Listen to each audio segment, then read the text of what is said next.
WWE had recently dropped some more Cody Rhodes related teases, so we'll take a look at that.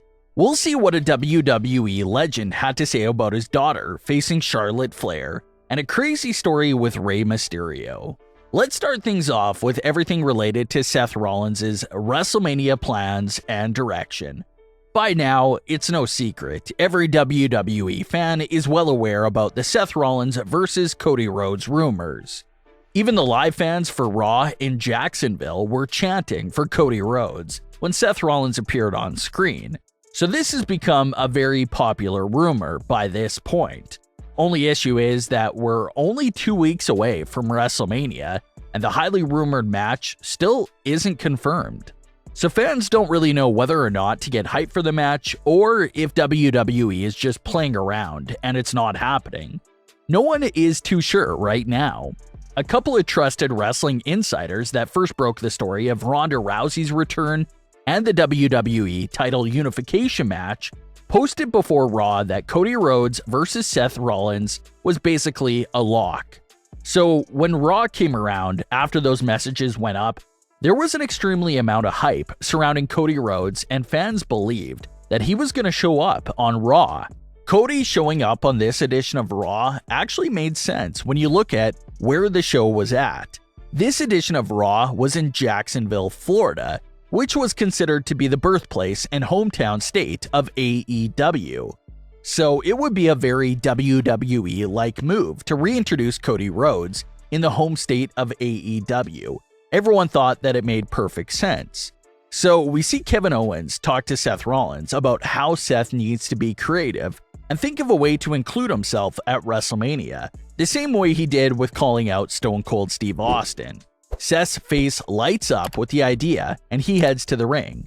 Seth's idea turns out to be that he wants to wrestle Kevin Owens, with the Stone Cold Steve Austin talk show segment being on the line. Kevin Owens thinks it's crazy, but Sonya Deville likes the idea and turns it into a main event of the night. So, something else that fans pointed out here with this moment is how insane it is that Logan Paul and Johnny Knoxville got locked in matches and spots at WrestleMania 38. But a former WWE champion and former WrestleMania main eventer like Seth Rollins is scratching and clawing just to take part in a talk show segment at WrestleMania. So when you look at it like that, from that perspective, it's pretty insanely funny. All these celebrities don't have to move a single finger to earn their WrestleMania matches, but a former WWE champion and proven top star gets completely forgotten about within the WWE storyline world. That's just some crazy broken logic. So we get to the Raw main event between Seth Rollins and Kevin Owens, with the WrestleMania talk show spot being on the line. It was an outstanding match itself, but due to the fans' expectations for Cody Rhodes to make an appearance at the end of the show, some fans felt left down by the way Raw went off air.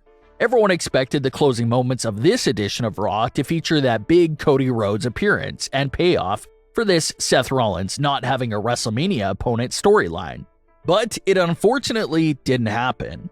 But what keeps fans hopeful that this match is still happening at WrestleMania is the obvious teasers and hints that WWE continues to throw in viewers' faces. If you pay attention to the very few closing moments of Raw, the commentary team purposely drops a handful of Cody Rhodes references and Easter eggs.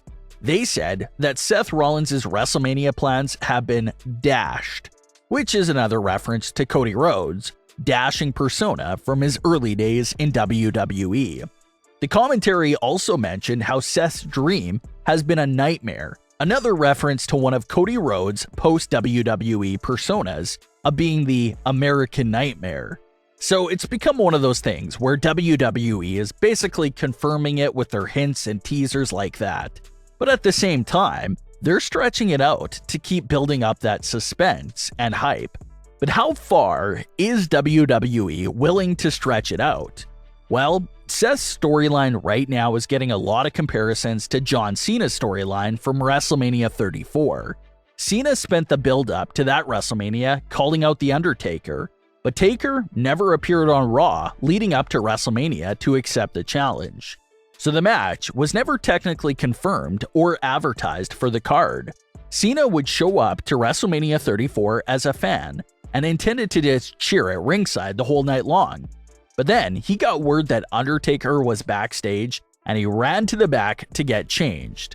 So if nothing changes or gets confirmed for Seth Rollins in these next few episodes of Raw before WrestleMania, maybe that same sort of story is what they're going for once again.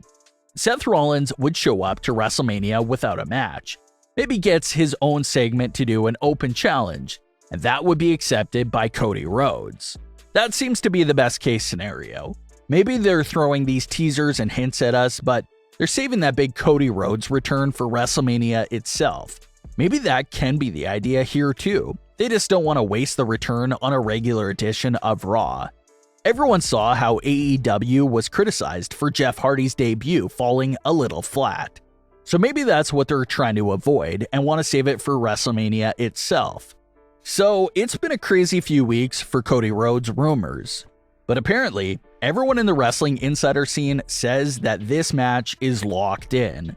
So maybe there's still a good chance it happens. If it doesn't happen, maybe Seth Rollins will join the United States title match at WrestleMania, since he's been working a lot of live events with Finn Balor and Damian Priest. So maybe that's the backup plan as well, but for now, all anyone can do is speculate and wait it out. So we'll see what goes down there for Cody Rhodes and Seth Rollins. In other news, Santino Marella has very high expectations for his daughter Bianca in WWE.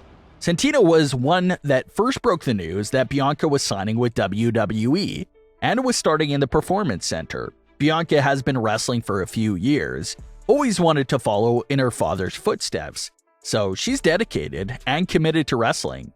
Santino recently spoke with Renee Dupree and said that he expects his daughter Bianca to surpass everything he did in WWE, and talks about how he expects Bianca to be main eventing against Charlotte Flair. That's how much she will surpass what he did, according to Santino himself. Santino had a great WWE career and was a very entertaining character, but was definitely more on the comedic relief side of WWE. So he expects his daughter to be in the championship contending main event side of things in WWE and to pass him on all of those levels of WWE. Bianca just signed with WWE, so hopefully we do end up seeing her in the ring with Charlotte Flair in a couple of years. Rey Mysterio is one of the most prestigious WWE superstars and overall wrestlers the industry has ever seen.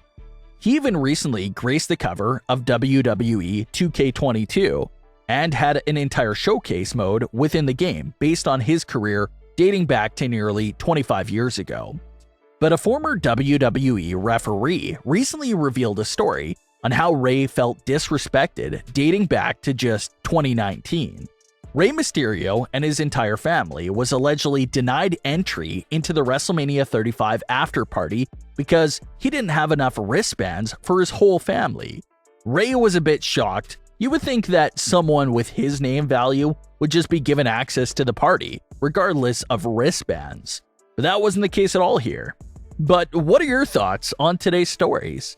Leave your comments below, don't forget to subscribe with all notifications on, and leave a like if you enjoyed. Thanks for watching, guys.